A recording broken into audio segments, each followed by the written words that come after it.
એકાદશી વ્રત કથા અષાઢ સુધી એકાદશી અને પદ્મા એકાદશી કહેવામાં આવે છે. ઘણા બધા નામ છે આમના, પણ આ વ્રત કથા આખી સાંભળવા માત્રથી પણ આ એકાદશીનું સંપૂર્ણ ફલ પ્રાપ્ત થાય.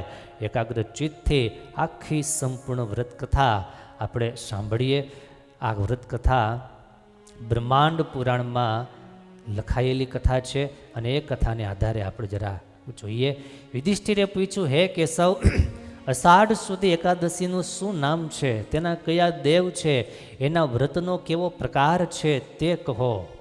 આ આશ્ચર્યકારિણી કથા બ્રહ્માએ નારદજીને કહેલી છે. બ્રહ્માજીએ કહ્યું, હે મુનિશ્રેષ્ઠ નારદ, આ એકાદશીથી બીજું કોઈ વધારે પવિત્ર નથી.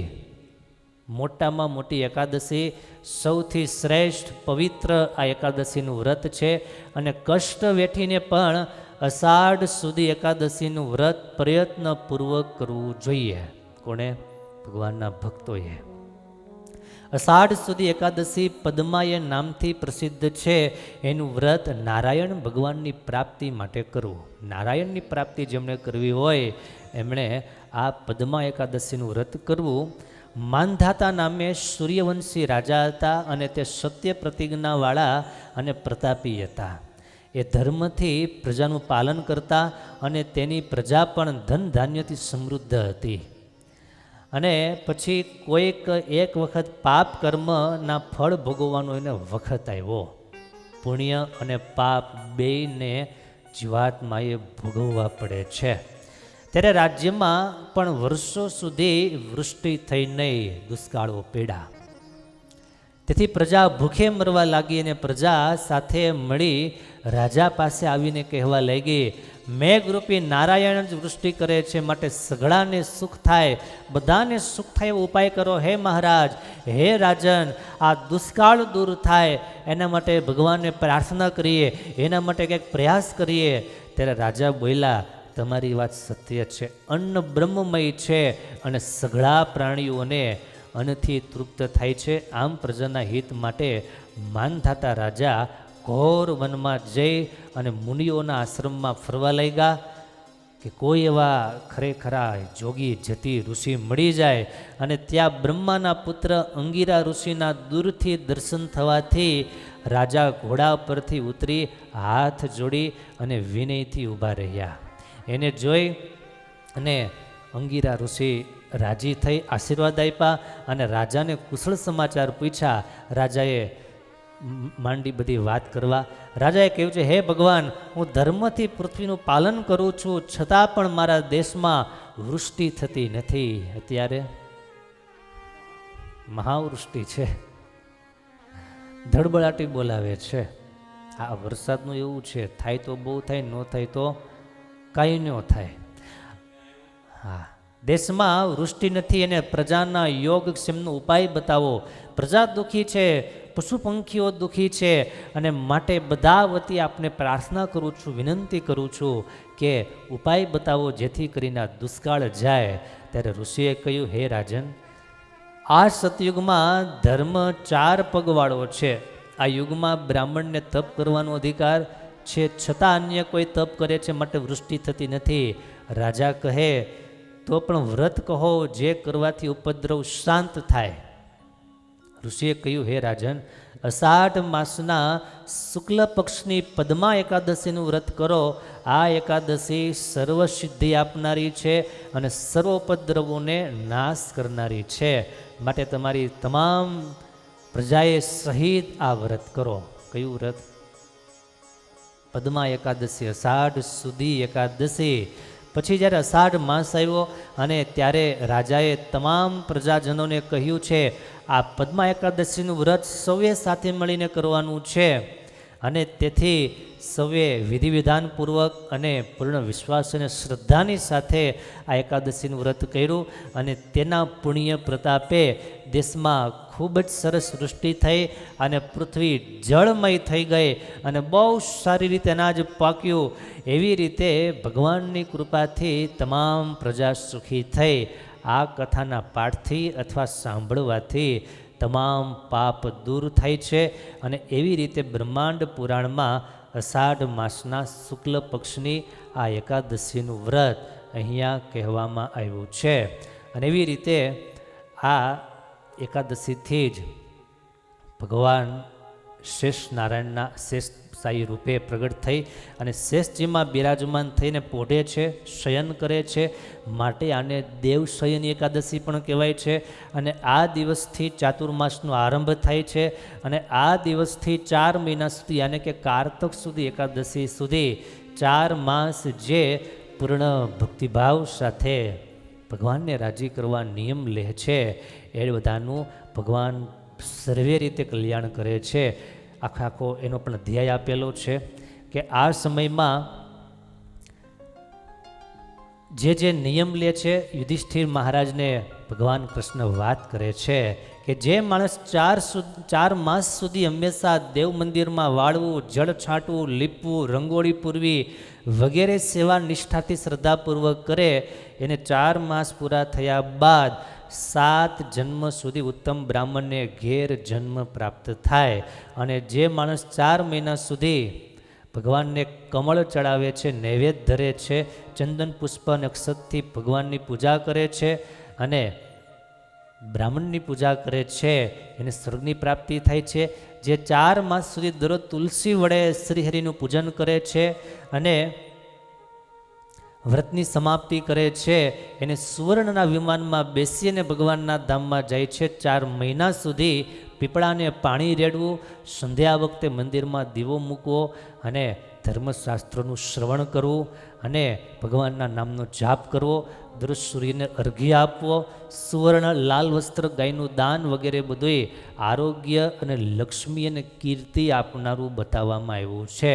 આવા ઘણા નાના મોટા ઉપાયો બતાવ્યા છે. આપણાથી જે થઈ શકે અવશ્ય કરવા.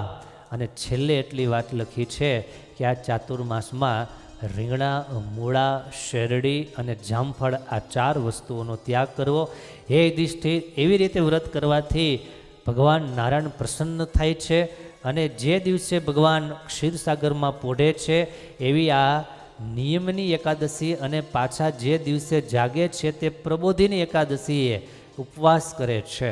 આ 2 એકાદશીનું વ્રત મહિમા વધારે છે. આમ તો 3. પહેલી ભગવાન પોઢે છે એ દેવશયની એકાદશી, બીજી ભગવાન પડખું ફેરવે છે પરિવર્તની ક્યારે આવે? જલજીરણી તિથિ કઈ? ભાદરવા સુધી એકાદશી, બરાબર. એ જલજીર્ણી એકાદશી એને પરિવર્તની ભગવાન તે દાડે પડખું ફેરવે છે. બીજા અર્થમાં ત્યારે અડધો ચાતુર્માસ પૂર્ણ થાય છે.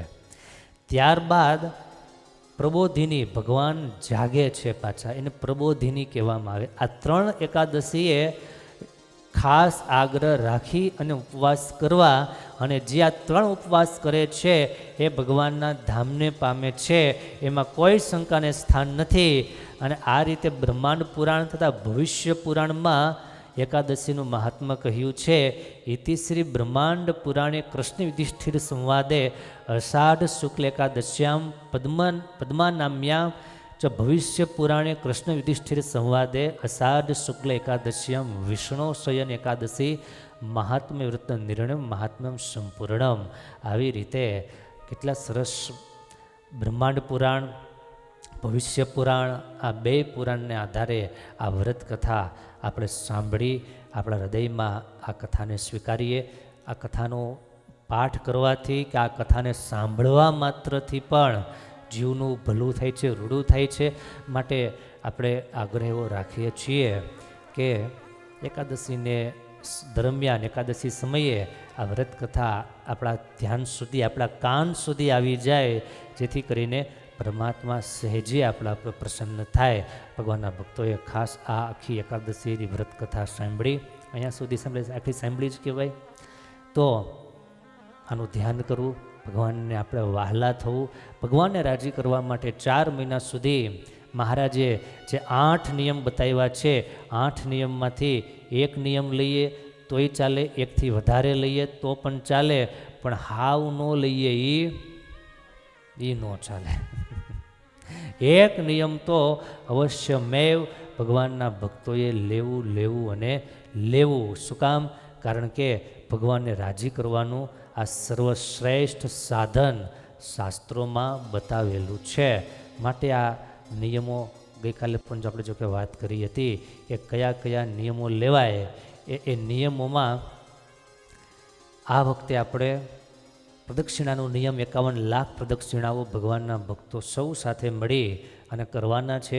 4 મહિના દરમિયાન જ્યારે જ્યારે જેટલો સમય મળે ત્યારે એટલો એ રીતે નિયમ લઈ અને આ પ્રદક્ષિણાનો નિયમ પૂર્ણ કરવું. દરરોજ 51 પ્રદક્ષિણા કરવી, 101 પ્રદક્ષિણા કરવી, 200, 500 જેટલી અનુકૂળતા હોય. પણ 2 વાતનું ખાસ અનુસંધાન કે બહુ વધારે નિયમ લઈ અને પછી મશીન જેવા બની જવું નહીં. નિયમ લઈએ પણ એકદમ ભક્તિભાવ સાથે અને ભગવાનના સ્મરણ સાથે, ભગવાનના નામ ઉચ્ચારણની સાથે પ્રદક્ષિણા કરીએ.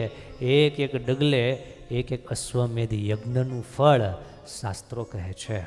પદે પદેયા પરિપૂજકેભ્યો સદ્યસ્વમેઘાદિ ફલમ દદાતિ તાન સર્વ પાપક્ષય હેતુ ભૂતામ પ્રદક્ષિણાંતે પરિત કરોમિ. આવી રીતે ભગવાનને વિનંતી કરીએ કે પ્રભુ આપને પ્રદક્ષિણા કરવામાં એક એક ડગલે એક અશ્વમેધ યજ્ઞનું ફલ પ્રાપ્ત થાય છે.